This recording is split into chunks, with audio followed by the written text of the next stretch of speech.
What are you, what are your thoughts going into this DePaul game? It's time for us to get back to how we play and stuff like that. I think that Orlando was the first time we really experienced adversity. I think that, the first 5 games, we were playing some teams that, we could really impose our will on. So I think that Orlando was, the first real challenge. And I think that it was a good learning experience for us as a team. But I think that, we have a lot that we know we can improve upon and stuff that we can get better at. So I think that this is a game just for us to, readjust what we do and get back to what we do and how we do it. How tough was it playing 3 games in 4 days? It's definitely a challenge, physically and mentally, but it's a part of the game, and this is the only time that we're gonna have to play 3-3. When it comes down to it in Kansas City and in the tournament, you're gonna do the same thing. So I think it was a good practice for us, and just knowing how we need to prepare our bodies and our mentals going into something like that. It's like foul trouble hits you a little bit, and I know how much that can knock you off your game. How do you go about kind of preventing that happening, going forward?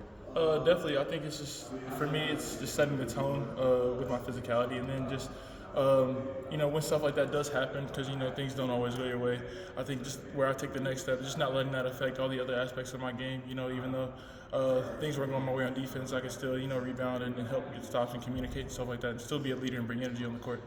What are you wanting to see more out of the post game, specifically in you and the other forwards, especially the ones just coming off the bench and whatnot? I think just being patient. I think a lot of times we tend to speed ourselves up. In practice we go up against double teams and stuff like that. So going up against it since June, so like that, you kind of get conditioned to play fast and get rid of it quick. So I think that where we all take that next step is taking our time and getting to our spots and imposing our will physically like we know we can.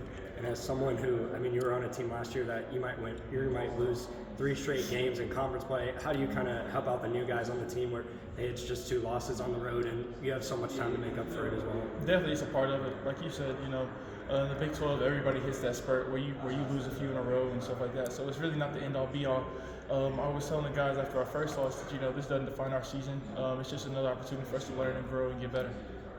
It seemed like you faced almost every type of adversity in those 3 games. You get behind against VCU, battle back, back and forth attack, and then you get the big lead, and then you let it go. And I guess how valuable is it to battle through a variety of different situations as you still got everything all ahead of you? Yeah, it definitely sucks.